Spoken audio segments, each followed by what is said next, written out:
Americans, defenders of democracy and free speech, living in a land of opportunity, proud of their spirit of free enterprise. Actually, we gave them all that stuff. We even gave them their national anthem, the Stars and Stripes, which started out life as a 17th century English tune. Old Grecian, voice fiddle and flute. The United States may well be a melting pot of nationalities from all over the world, but its language, its laws and its constitution all started here. Because 400 years ago, at the end of the year 1606, 3 ships left from this point and sailed off to the New World. There they established the first ever permanent English settlement in North America. The whole operation was a commercial enterprise. They called it Jamestown in honour of King James, and it was the birthplace of the United States of America.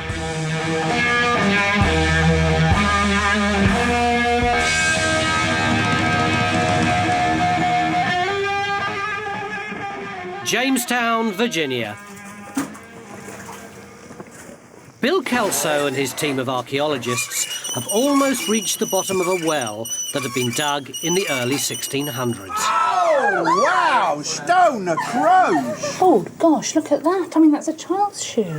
Oh, yes, look at that! How important is this to you, Bill? Hey? How important is this? How important is this? It's all metal, John. Most of this material's from England. In this film, Time Team's Phil Harding and Helen Geek will look at how it ended up in America and how the archaeology sheds light on the lives of those who went there. I mean, it's amazing here. You can link the people to the artefacts in a way which you can't do in any other place, really.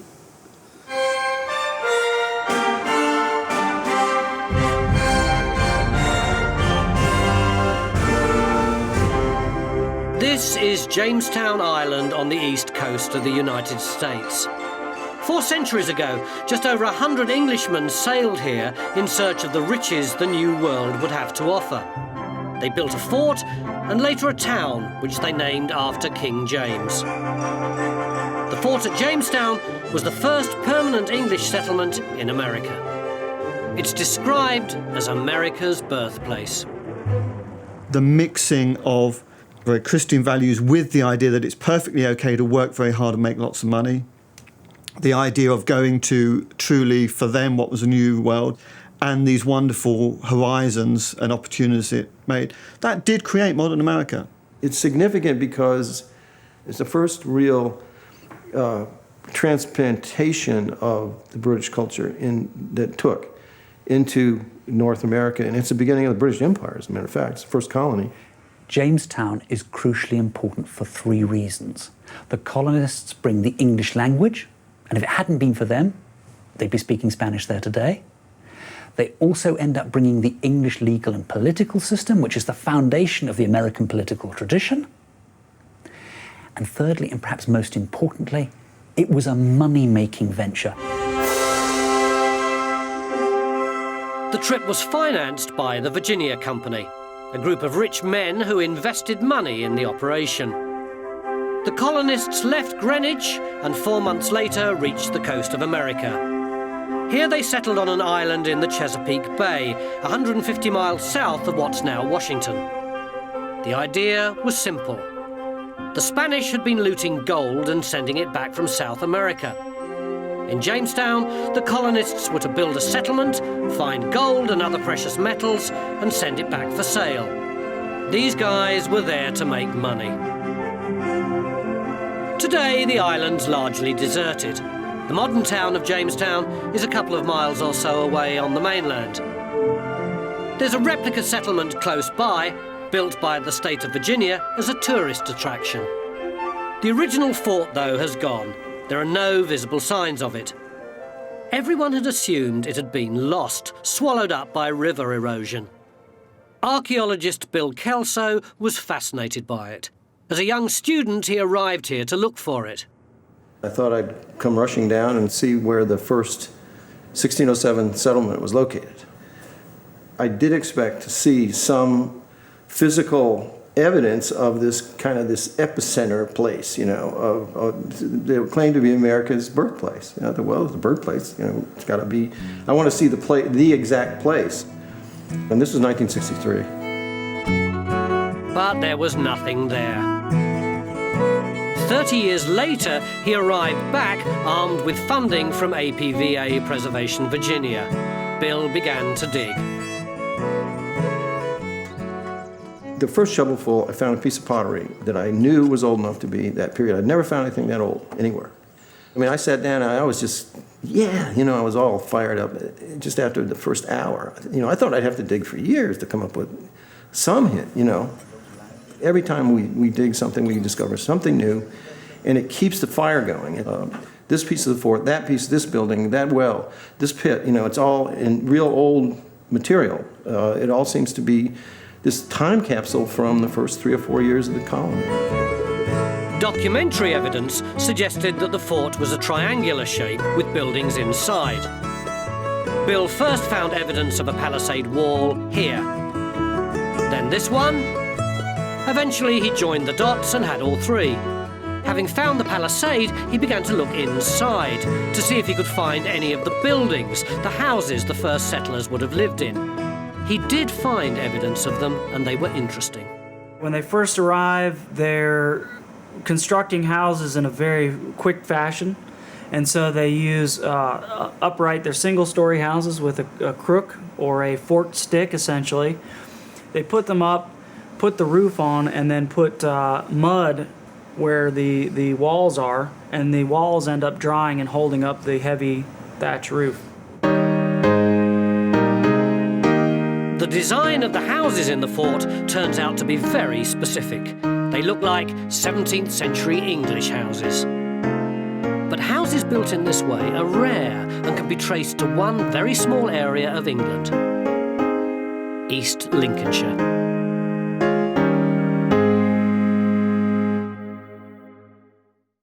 If you're enjoying this episode, join us as a Patreon member today.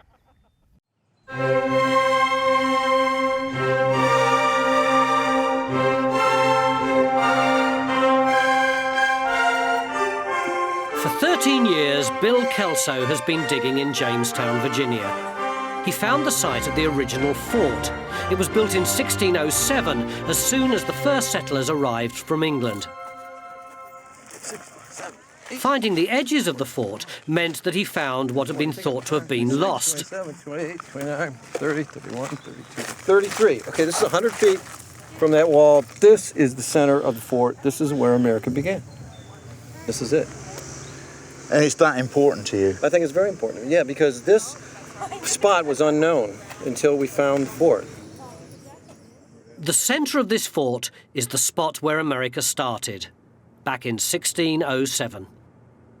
It's one of the key periods in English history. We've just had Elizabeth I, had the Spanish Empire, so there's awareness that you can go and find huge amounts of gold across the Atlantic. Culturally, it's incredibly important. It's Shakespeare. It's also the time where you begin to get that rather dodgy mixing of politics and propaganda and money-making. And Jamestown's a bit like that. If you go to the core of what it's all about, it's some seriously rich people, greedy people wanting to get seriously rich by taking a risk. For the last 2 months, Bill and his team have been digging a well which they think dates from those first years. They're almost at the bottom of it. This is where Bill expects to find the most interesting material. And he might just be about to be proved right. Yeah, just down in the corner here, we've got a rather large, looks like a sword blade with the lots of ironwork. Does it have the wire wrap and everything? Yeah, it's got something huge. Is there pikes that have a large sword on the end? Halberds? Is it a halberd blade? Oh, there's something huge coming this way. A pole, yeah, it looks like a pole. Wood? Yeah. Yes, it is. Elsewhere on the site, others are digging some of the houses built in the fort in the earliest years. So far, they've found 5 houses. But it took Bill years of research to discover that these houses were similar to houses in only one part of England, the eastern part of Lincolnshire. So Phil went to look at the originals. So this is a blueprint for a Jamestown house, and you call it mud and stud. What exactly is mud and stud? Well, it's a colony form of housing that is peculiar to Lincolnshire. It differs from cob, in that cob is a solid earth wall. It differs from wattle and daub, which is a very solid framework and infilled with a basket-type panelling. But in mud and stud, it's a more slender framework. It has lots and lots of laths applied to the walls, and then this wonderful stuff of mud, daub, cob. It's basically the same material, earth, straw and water. And also, looking at the reconstructions I saw in Jamestown, I see there's got a central chimney stack. Is that typical? Yes, it is. That's one of the characteristics of mud and stud and a lot of other earlier buildings. The central stack gives a lot of strength to the roof. The roof's actually built around the stack itself. And then below the stack, you've got a central door and a room on either side. So it's a very simple layout.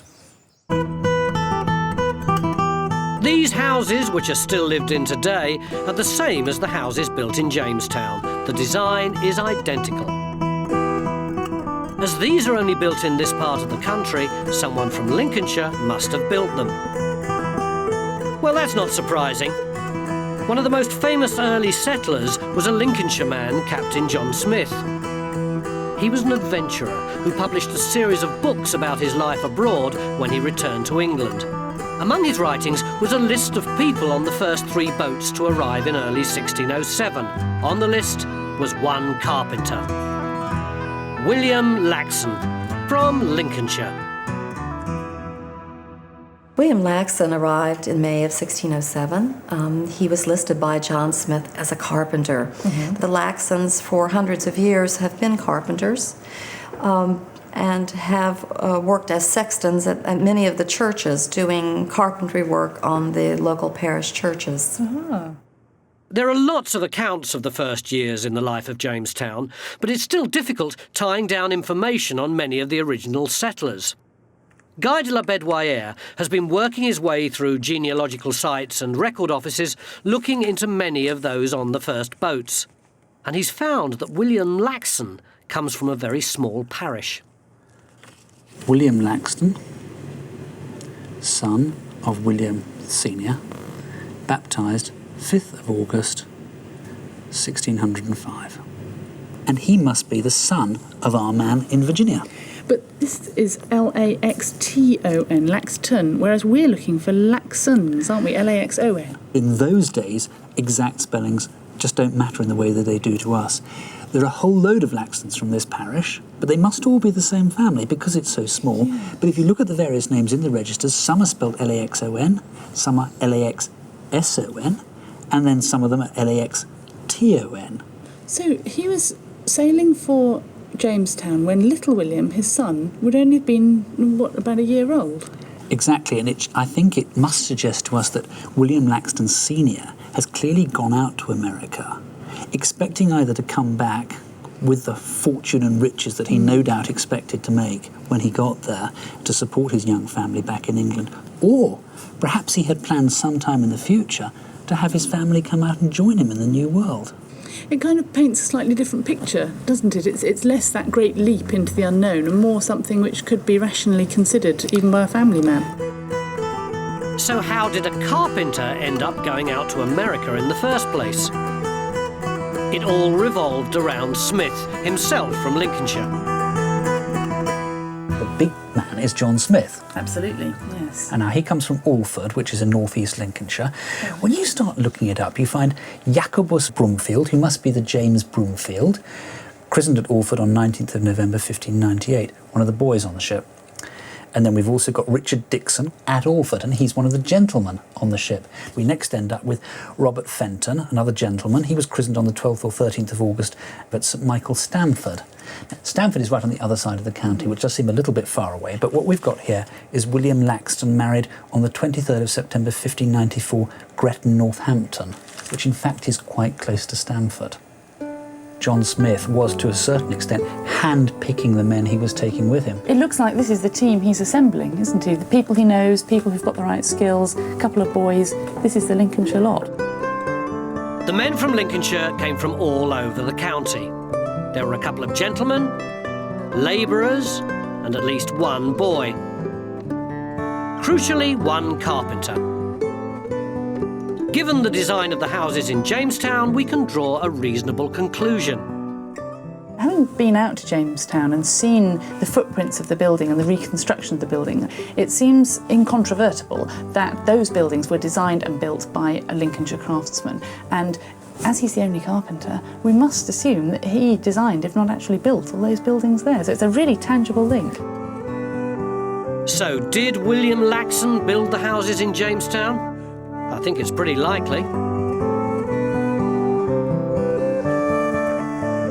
Back on site at the well, things are going well. Look at Wait, go down, down. Look at that, Bly. Oh, it is a halberd. Oh, wow! Stone of crows! Holy smackerel. Look at that. God! Would you believe that? Oh, You ever seen anything like that before, Bill? That's a real decorative thing. No way. I mean, that's the ceremony. A halberd is both an axe and a spear. It's a pretty vicious weapon. You wouldn't want one of these coming at you. This is one of 50 described in accounts from 1610 when Lord de la Warr arrived to find people leaving en masse. It followed a period known as the Starving Time, when hundreds died due to a prolonged drought. De la Warr's men arrived with halberds drawn, marching to the front gate of the fort. I tell you what, it would be impressive for any of the local native population to see somebody walking up the beach with one of those, wouldn't it? Wouldn't it, though? Especially 50 of them. Yeah. The natives weren't a constant problem. There were occasional skirmishes, as both the Indians and the settlers were basically struggling for the same sources of food. That caused tensions. But for the most part, relations were fine. There's archaeological evidence that the colonists made pottery using the local techniques. Most of what they found, though, has come from England. In all, across the whole site, Bill's team have excavated about 1 million items.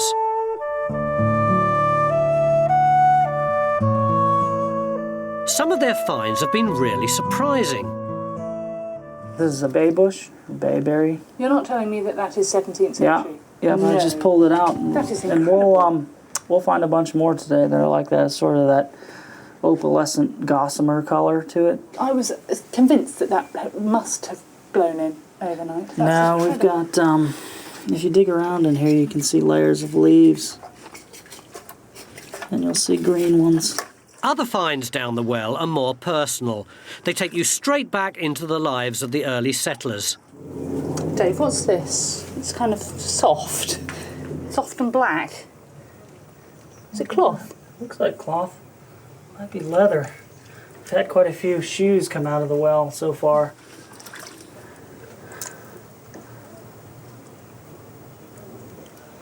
Looks like it would have gone like that. Oh, it looks tiny. Yeah, the sole's actually not... Oh, gosh, look at that. I mean, that's a child's shoe. Oh, wow. I mean, that's a what, a two-year-old's shoe? It's got to be. Someone who's just started learning to walk. That is just amazing. So the whole shoe is there. Here's the sole. So this would have gone, actually matches the exact radius of the shoe. Perfect? Oh, look! That's a perfect little soft leather slipper, isn't it? Huh. Oh. Well, this is interesting because at first there were just men and boys, which would have been 13 or older. All right. And women and children don't arrive till the first supply much later. I wonder if there's potentially we could even find out the names of the most likely children. I mean, it's amazing here. You can link the people to the artefacts in a way which you can't do in any other place, really. All right. This shoe belonged to a small child. In 1607, there weren't any children here.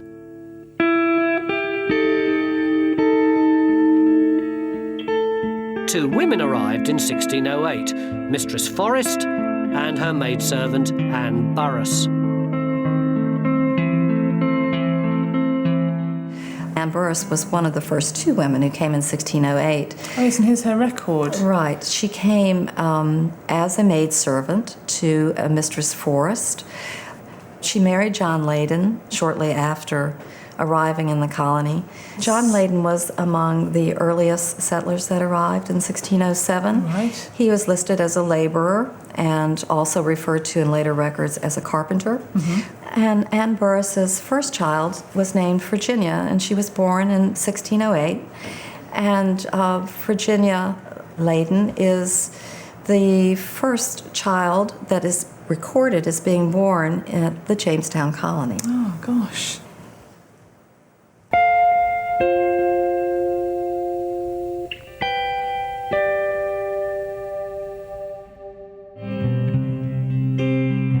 Finding information about Burrus isn't easy. We know she was there as a maid to a Mistress Forrest, so the key is to find a Burrus and a Forrest in the same area. Early research threw up one in Yorkshire. She was just 14 when she would have gone to Jamestown. This looks promising, but Guy has checked it out. Well, it's a really romantic and exciting story, and it almost looks like we've got the young lady here. If you have a look at this web page, we've got Anne Burrus, christened on the 17th of July, 1593, Ripon in Yorkshire. Perfect. Brilliant. Even more brilliant, there's a Thomas Forrest from the same part of the world. So it does look, because we know that Anne Burrus was Mistress Forrest's maidservant, that this might be our girl. Tragically, we know it isn't, because this Anne Burrus died in 1610. And I know that from the Yorkshire Register Office. So can we find another candidate for our Anne Burrus? Not for her particularly, but what I have found is another Thomas Forrest, born in 1572 in Morburn in Huntingdonshire. So that makes him a perfect age, doesn't it? Makes him a perfect age.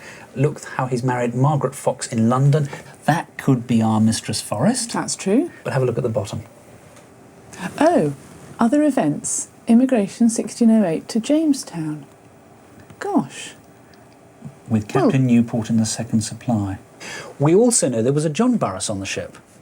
Now, we don't know the relationship between the two. She might have been his sister, or she might have been his daughter. That would be pure supposition. But we do know there's a Forrest family in Huntingdonshire. We do know that this Forrest family had a base in London of some sort. And it's quite possible that she was either a member of their extended family or someone who had come into their circle, just taken employment with them and went out with them on the ship. Now, there's a mixture there of certainty and supposition. That's about as far as we can get. Anne may have come from Huntingdonshire. The records are poor. We do know that by 1624, she and John were still in Jamestown with 3 children. Might this have been the shoe of Jamestown's first child, Virginia? It's a nice thought. Within months of arriving, almost half of the original colonists had died. Bill and his team have uncovered quite a few bodies. And in some instances, he's pretty sure he can put names to them. If you're enjoying this dig, why not take it one step further and become a Time Team member? It's your front row seat to the greatest show on earth and under it. Become a Time Team member today and help us keep the archaeology coming.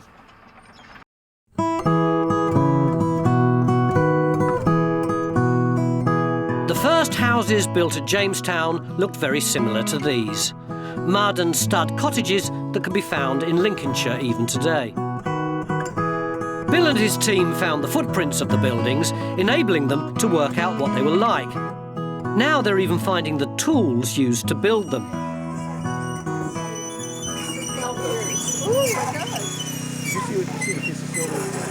Everything that comes out of here is just unique, isn't it? Absolutely. Yeah, and it's the things that don't usually survive in the ground. No. They're not going to survive now. We're just seeing the whole range. I mean, going from high status swords through to, you know, utilitarian things like hammers. You know, you think about it, like the last time Yeah. somebody hold on to that. Look how worn it is. That was somebody's tool, and you know, that's, you're looking at the first Englishman to come over here, and blistering his hands. Yeah, I know. He's just awesome. There were labourers and carpenters on the first boats in 1607, but about half of the people were gentlemen who knew nothing about hard physical work. Because of this, many people believe that the first voyage wasn't well planned or well thought through. Unfortunately, there's been this real negative picture painted of the folks who came here, especially the first few groups. You know, they're depicted as a bunch of bumbling, ill-equipped gentlemen who didn't want to blister their hands, didn't know what they were doing, didn't know where they were going and how to do anything. And it's just, it doesn't make sense. If you're going to invest that much money in a colonizing enterprise and you're trying to make money, you're not going to send people who don't know what they're doing or who are inept. The finds confirm that the colonists were very well equipped. They'd enormous quantities of bowls, medical jars, and all sorts of equipment. And we're close to 1 million artifacts now from the site. I mean, we have straight pins, and we've got armaments, and we have things that they ate and drank from, and medical equipment that tried to cure them of their ills, and we have the games that they were playing, everything from their day-to-day life.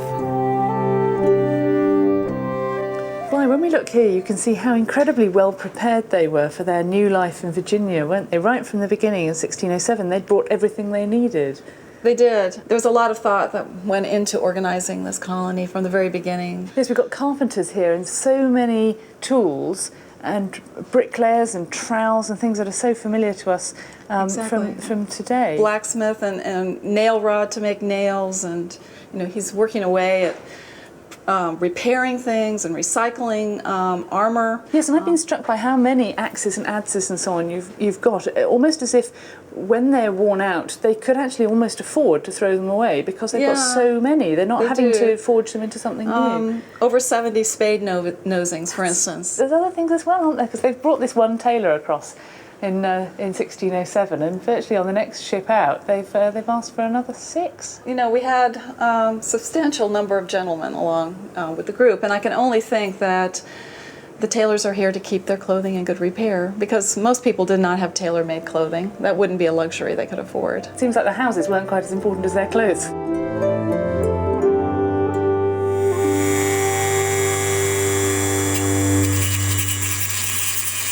In the site lab, they're working on a tooth.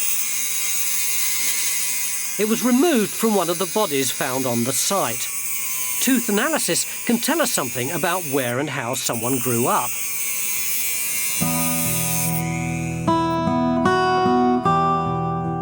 One body was found here, just outside the fort. We discovered a ceremonial staff that looks like a spear. And this was right on top of the remains of a coffin. Inside the coffin, the remains of a 36-year-old European man who was ceremoniously buried, and the staff said he was a captain. We'd always known that there was a ceremonial burial of a man by the name of Captain Bartholomew Gosnold, who, according to Captain John Smith and the first president, Edward Wingfield, was the prime mover behind the entire establishment of the colony, and yet he died very early on in the settlement, August 22nd, 1607, a couple months after landing. Gosnold was 36 when he died. A gentleman and captain, he would probably have been reasonably healthy. Despite this, he died very early on. He wasn't alone. In a 4-week period in the summer of 1607, 25 others died. Within 3 months, almost half the original colonists died. We also found 21 burials in there so far. Goodness me. All packed together. It really brings it home to you how dangerous it was living here, doesn't it? Half of them did not make it through the summer. My goodness. After building the fort, which is pretty strenuous. Such an achievement. Yeah. Yes, and then just to not make it. Yeah. Many of the deaths were recorded. Most died from diseases picked up because of polluted water, but others died as a result of skirmishes with the local natives. This boy was found alongside the palisade wall and looked to have been buried in a rush. By his knee was an Indian arrowhead. It's the kind of thing that you'd never think you'd see, but absolutely in place is an arrowhead that was against his thigh bone. A single arrow will not necessarily kill an individual right away. You may have that fortunate shot that, say, clips an artery or something like that, but often it takes a lot of different wounds. And what I would wonder, and what we're really looking into, is whether maybe this is something that just kind of put him over the top. Because at the time of his death, he was also suffering from a very serious infection. And it is an infection where prior to that he had fractured a tooth, and that allows bacteria to then go into the pulp cavity and then down into the bone. There's many, many people in the past that would die from such infections. Documentary evidence suggests that this boy was Richard Mutton. We know very little of him. We think he was 14 years old and came from London. We have done research on all of the boys, trying to find records of them while they were here and records about them in England. Richard Mutton appears on the list, but his name disappears entirely after that. He's not mentioned again in records. We have 2 of the other boys who are mentioned in records, so we know they've survived beyond the first few months. The other boy that's mentioned in records is named James Brumfield, and we have pretty strong evidence that he was quite young when he arrived. James Broomfield here, he's going to be what, just 8 by the time he sets sail? Looks like it, doesn't it? Because we've got his christening, the 19th of November 1598 at Alford, same town as John Smith, of course, and his name recorded here in its Latin form, Jacobus Bromfield.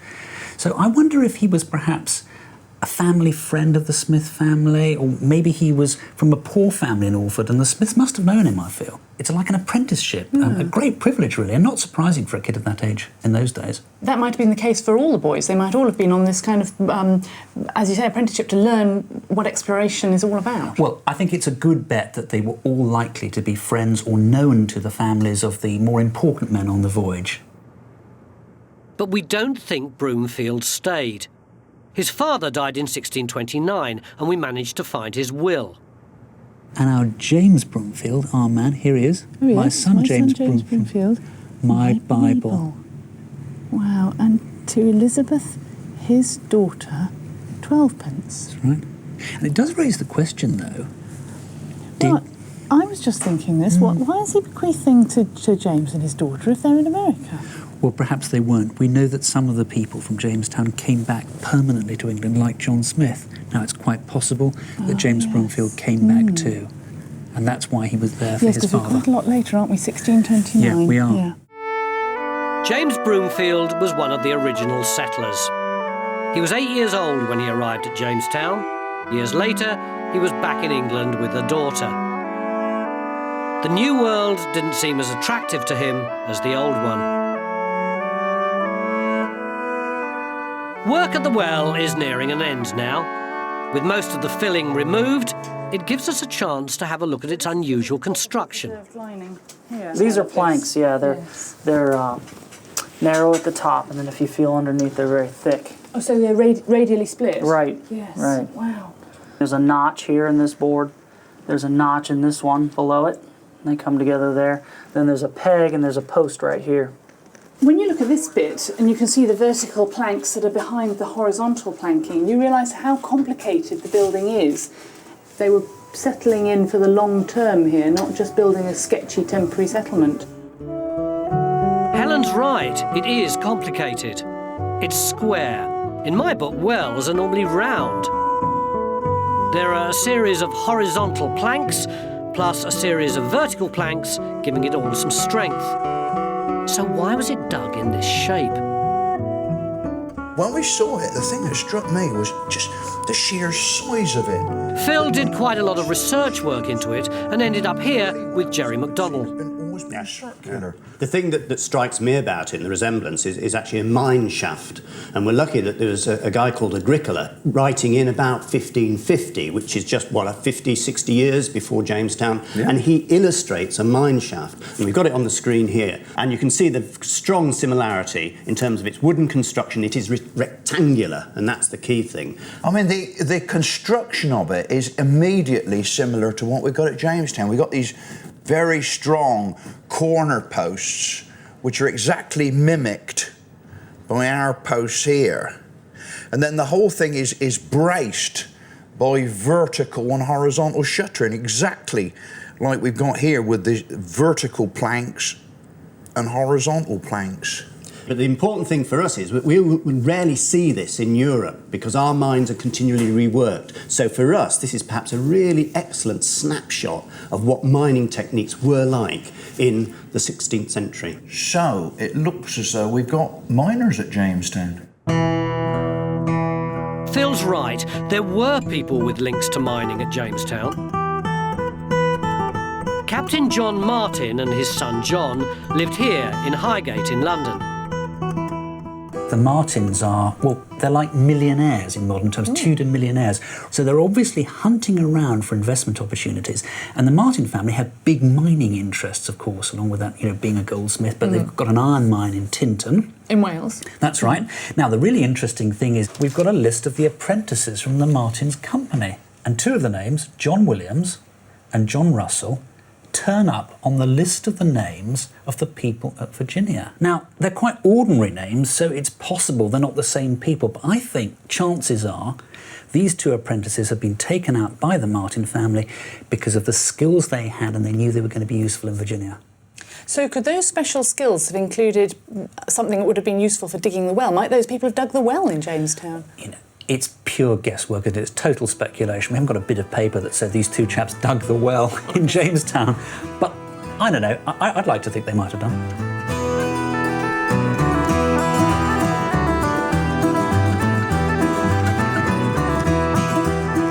Down the well, there are still more surprises. It's just it feels like a long metal tube, and then there's like I'm pretty sure it's octagonal. Is it horizontal, Dave? Yes, it's horizontal. Oh, yes, look at that! My God, it is a God, look at that. It's a pistol. God. Is it complete, Dave, or is it... It's got a significant amount of iron associated with it, but How important is this to you, Bill? Hey? How important is this? How important is this? Yeah, but is it really that special? I mean, is it? Absolutely, man. How many of you had of these? What? Tell them. Pistols? None. This is it. This is it. Oh, it's got brass. Look at that. Wait. What's a brass barrel? It's a brass barrel. I'm out. It feels huge. I mean, wheel locks are pretty big, right? The quality of the condition of it is just brilliant, isn't it? It wants to be let down, doesn't it? Yeah, I think so. Supported. Get him some. See if there's any on there. Hold this up for the visitors. Look at that. Should I just walk over there with it?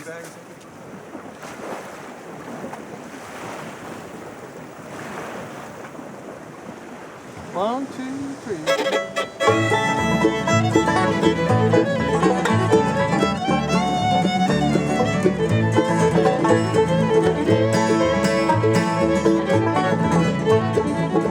It's been a good day, and Phil intends to make the most of the evening.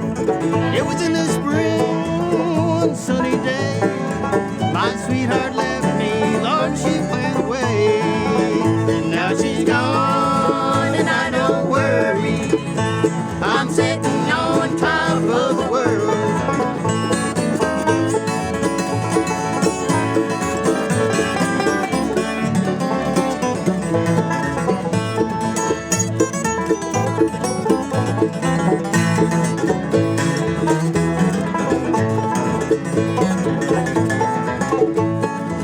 Ashes to ashes and dust to dust. Show me a woman that a man can trust. And now she's gone and I don't worry.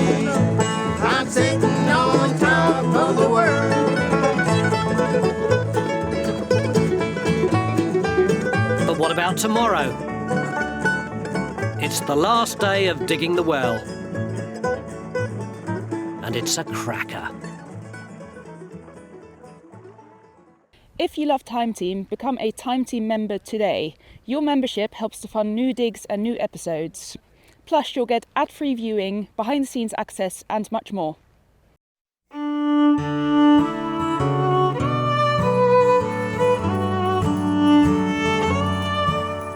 In Jamestown, it's the final day of digging at the well, and it's still churning out material. Oh, I wonder what meal was eaten in you last. Is that a turned bowl? Yep. Well, that's gorgeous, isn't it? Well, they've got a bunch of these on the Mary Rose. Yeah, that's right. Cool to Yeah, look what that, look, yeah, no, there's an area there, look at that. That one don't come round, it goes right the way round and then he stops. So there must have been skewy whiff bit of wood, I suppose. Look, and then there's a bit more erosion there and what have you. You ain't got the rim, I suppose. That's the rim. We've got the whole profile. Where does that go? It goes on the side there. Oh, that is the full profile of it then. Oh, what a gorgeous little gem. Oh, I do love that. First one. We don't find too many bowls at all, but we find a lot of turtle shells that they're using to eat out of. You know, Yeah. those little cups. Oh, I see they use the turtle shells The and little not box these. turtles, right. Because, I mean, this was really your everyday cup, bowl, plate. It just served every function you could do. As smaller material comes out the well, it's sieved. A lot of it's organic, bits of wood and seeds. Sometimes small pieces of metal turn up. But of all the finds over 13 years of digging, nothing has excited Bill more than a small piece of lead. Phil, I've been digging here 13 years. Yep. That's a long time. One of the greatest thrills has been to find enough of James Fort to know that we're really at James Fort. And the artifacts that say this is really English material and this is an English fort. But today, we find a sign that says Jamestown. And that, I think, is absolutely incredible. I had no expectations of that ever happening. I've never seen it like that. Presumably, this thing was stamped in England. I would think so, yeah. And literally, they're addressing it. Yeah. They're sending it on the ship to make sure that it gets an address, Jamestown. Yeah. And this is the first and the oldest written evidence of the name Jamestown that you've ever found in existence. On an artifact, yeah. I mean, it was published in books. I'm trying to think of the earliest. Well, maybe 1612, and this is about the same period. To me, it just has all the meaning in the world. It's almost like finding the sign as you're coming into a town, you know, sitting there, a big stone, you know, this is Troy, or something like that. This tag was probably attached to a barrel or box that carried equipment to Jamestown. We know the first settlers were well equipped. They brought a lot of stuff with them. But they also adapted to life in a very different climate. This isn't England. I mean, this is, you know, the climate isn't England, and you know, the sense of space is not the same. We do see a lot of English artifacts here, but you can see they're adapting things, and I think they were also using stone tools that were being produced by the Virginia Indians, arrows, things like that. They're watching what the natives are doing, how they're using the resources. So we do see adaptation going on here. Are these ones actually brought over from England? Yes, those are English pipes. This is what we would find in the very beginning of the 17th century. Very tiny little tiny bowls. Mm. But we also have a pipe maker here. He comes in 1608. His name is Robert Cotton.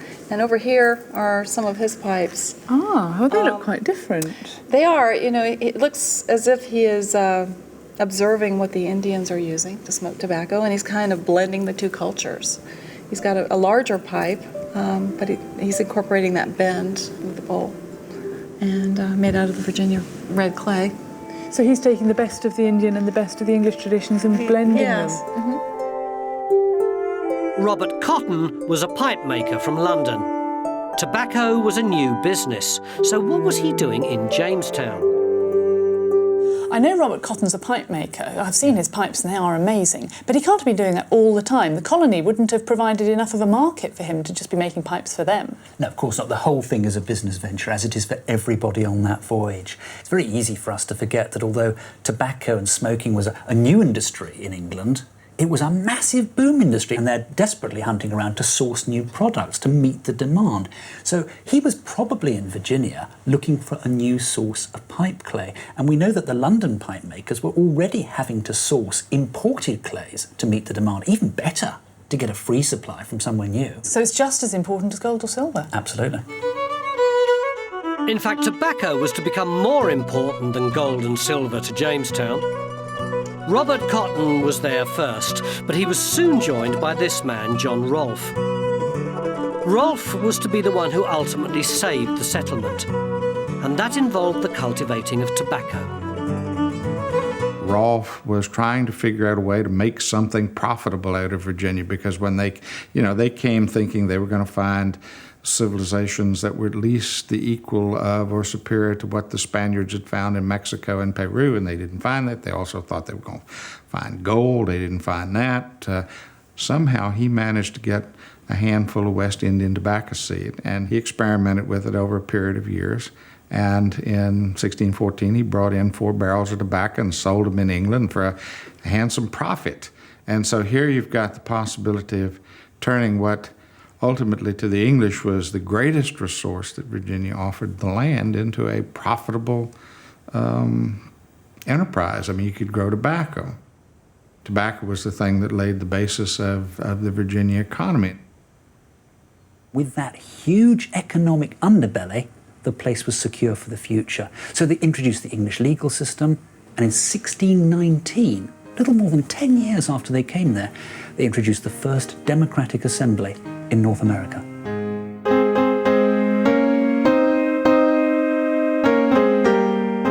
Years ago, when the first settlers arrived here from England, they were looking for what they could take. The land became their most precious commodity.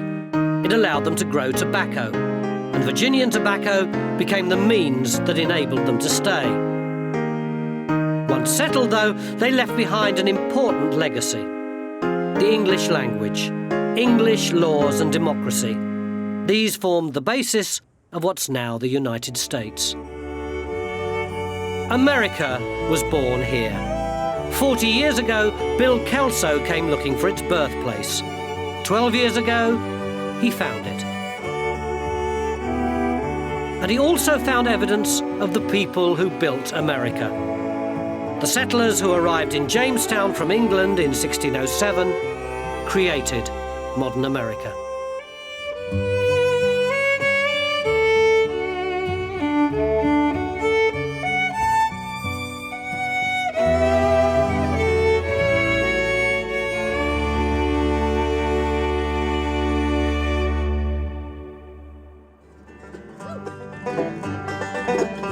I'll go across that ocean if I don't lose my notion. I'd starve to get you if I can.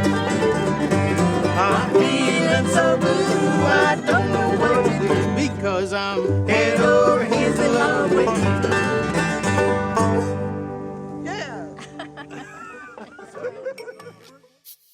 you. Join Time Team on Patreon to access exclusive 3D models, masterclasses, and behind-the-scenes insights.